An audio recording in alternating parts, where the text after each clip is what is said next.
Pria ini sangat jago bermain.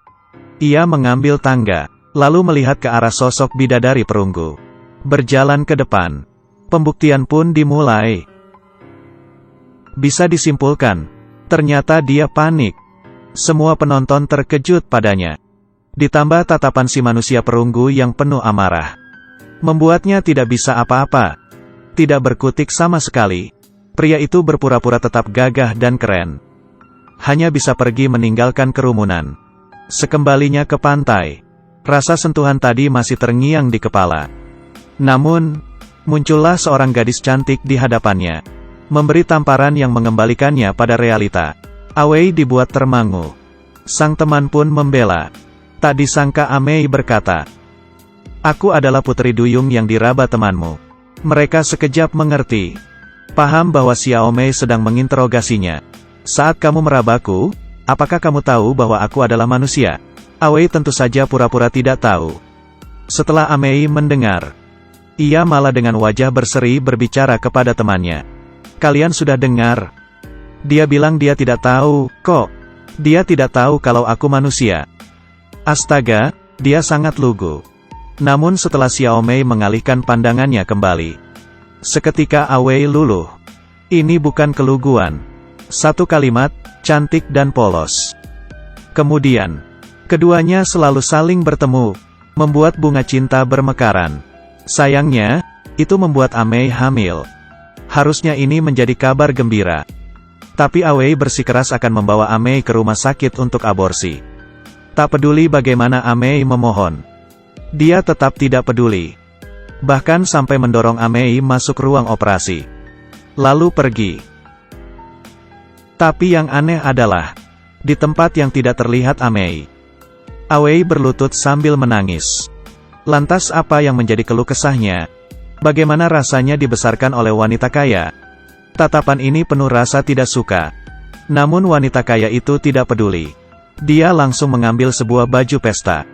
Awei tersenyum, joget sambil berjalan dengan si wanita kaya. Karena mengerjakan tugas sampai larut, Awei telat masuk kerja, lalu dimarahi bosnya. Di sana Awei ditertawakan karena hidup dari nafkah istrinya. Kali ini, Awei masih bisa tahan. Tapi pada saat itu, Xiaomei muncul. Awei terkejut, lalu bersama Amei pergi ke restoran. Xiaomei memohon kepada Awei yang telah menelantarkannya. Ini memerlukan keberanian yang besar. Tapi ia tak punya pilihan. Putri Amei dalam bahaya, dan Awei harus menyelamatkannya, karena ia adalah putrinya Awei juga. Ternyata Amei tidak menggugurkan kandungannya. Perasaan Awei hancur berantakan.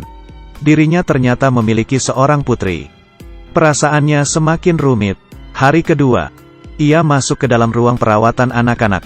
Melihat dari jauh, saat itu, sebuah bola menghampiri kakinya. Ia membungkukkan badan dan mengambil bola. Sekilas melihat kaki putrinya, dan wajahnya yang serupa dengan Amei. Itu dia. Awei tak memiliki keberanian untuk berkenalan. Dia mengembalikan bola kepada putrinya. Saat itu juga, "Ayah!" Tiba-tiba terdengar sebuah panggilan, "Ayah!" Membuat Awei termangu, dan pergi meninggalkan putrinya. Ternyata, anaknya mengejar dari belakang. Kemudian, tangannya tidak berhenti mengusap-usap dengkul. Awei sangat gugup. Ini pertama kalinya ia berada di jarak yang sangat dekat dengan putrinya. Sebelum sang putri meninggalkannya, ia dengan rasa kasih memberikan sebuah boneka kepada Awei. Di perjalanan pulang, Awei melihat anak-anak yang mendapat kasih sayang dari ayahnya. Tapi ia malah mengabaikan tanggung jawabnya sebagai seorang ayah. Ia sangat menyesal, dan juga penasaran, bagaimana putrinya dapat mengenali dirinya. Beberapa hari berikutnya, muncul kabar bahwa tes sumsum Awei berhasil. Amei menangis bahagia. Setelah mendengar kabar, Awei pun bergegas datang. Operasi akan dilaksanakan 2 minggu lagi. Di lain waktu, Xiaomei memberitahu Awei. Dia akan menghubungi Awei 1 hari sebelum hari operasi. Tapi Awei menolak. Dia memberitahu Amei, tak peduli kondisi apapun, dia bersedia untuk hadir. Mungkin ini adalah wujud kasih dari ayah yang paling tulus pada anaknya. Namun yang mereka tidak tahu, sebuah konspirasi besar sedang lahir.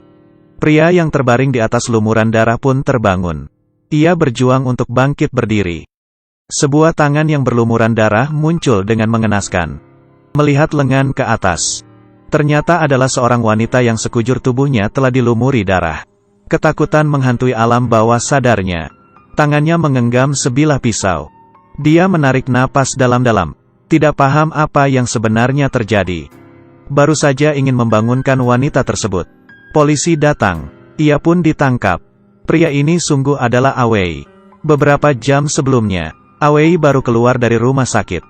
Setelah mengetahui hasil tes sumsum tulang dengan anaknya, ia berjalan dengan cepat. Mengambil boneka pemberian putrinya. Ia tak bisa menyembunyikan senyumannya. Kala itu, telepon berdering. Bos menyuruhnya mencari jam tangan di gudang. Setelah mencari setengah jam pun tak kunjung ketemu. Setelah pulang, bos memberitahu Awei. Pelanggan wanita yang mengaguminya itu jatuh sakit. Ia ingin Awei menjenguknya. Awei terpaksa mengiyakan. Tapi senyuman si bos sangatlah aneh. Awei mengetuk-etuk pintu pelanggannya. Tapi tidak ada orang merespon. Pintunya juga tidak terkunci. Karena penasaran, Awei pun masuk. Kala ini, muncul sepasang tangan hitam dari belakang. Memukul Awei dengan brutal hingga pingsan. Setelah Awei siuman, sekujur tubuhnya sudah berlumuran darah. Di sampingnya ada mayat seorang wanita. Seperti tempat kasus pembunuhan. Tanpa menunggu respon Awei, polisi langsung menahannya. Sesampainya di kantor polisi, Awei bersikeras untuk menjelaskan semuanya kepada polisi. Tapi sedikit pun tidak berguna. Penelitian menunjukkan bahwa di tempat pembunuhan hanya ada sidik jari milik Awei. Sang bos juga tidak mengakui bahwa ia telah bertemu Awei sebelumnya. Semua bukti yang mengarah padanya, seperti telah mempermainkannya dalam sebuah pengaturan yang licik. Awei tidak memiliki kesempatan untuk lepas. Tengah malam, seorang tak dikenal mencekik leher Awei yang sedang tertidur pulas. Dengan kemampuan bela dirinya, ia membunuh balik orang itu. Sebenarnya, siapa yang kejam dan ingin membunuh para saksi? Hari kedua, Awei pergi menuju kantor kejaksaan. Ia merasa bahwa ia tidak boleh mati seperti ini. Belum lagi anaknya yang harus ia tolong. Bagaimana ini? Tiba-tiba,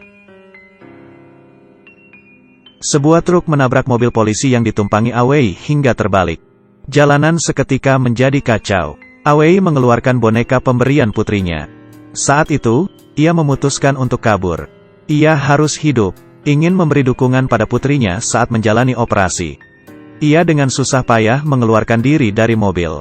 Mengambil sebuah sepeda motor. Langsung menyalakan mesin. Dan pergi meninggalkan tempat kejadian. Petualangan menjadi buronan dimulai. Ketika kantor polisi mendapat kabar bahwa Awei melarikan diri, mereka langsung mengirimkan pasukan polisi untuk menangkap Awei. Tapi Awei adalah seorang cerdik. Ia berhasil kabur hingga tiba di rumah sakit. Demi menjenguk buah hatinya. Dan saat itu juga, putrinya baru saja keluar dari ruang kemoterapi. Wajahnya sangat pucat. Tiba-tiba ia muntah. Xiaomei bergegas membersihkan baju putrinya. Dan meminta maaf kepada putrinya. Awei terkejut melihat itu semua. Putrinya juga menyadari kehadiran Awei. Tapi putrinya hanya diam. Awei menatap dengan penuh penyesalan. Ketika ibunya sedang memakaikannya sepatu, sang putri memberi senyuman yang lebar kepada Awei. Tapi kemudian putrinya kembali muntah. Ketika Amei baru saja ingin membawa pergi putrinya. Aku ingin berjalan sambil menatap wajahmu. Sang putri pun memeluk ibunya. Matanya menatap Awei. Melambaikan salam perpisahan kepada Awei. Awei dan putrinya tersenyum. Tapi senyuman Awei berubah menjadi air mata. Khawatir apakah operasi putrinya akan berjalan dengan lancar. Apakah Awei bisa bebas dari kejaran polisi? Semuanya masih penuh ketidakpastian. Cerita ini berasal dari TV drama terbitan 2013 yang berjudul 2 Minggu. Mencapai rating hingga 8.4. Lee Junji memerankan tokoh Zhang Taishan, seorang ayah yang ceroboh. Jangan sekali-sekali menyepelekan kasih sayang ayah kepada putrinya. Demi melindungi keluarga, ia tidak ragu untuk menerjang bahaya. Alur ceritanya sangatlah menarik. Bila tertarik, Anda bisa mencoba untuk menonton film originalnya. Saya personil staf pamit undur diri. Kita berjumpa lagi minggu depan.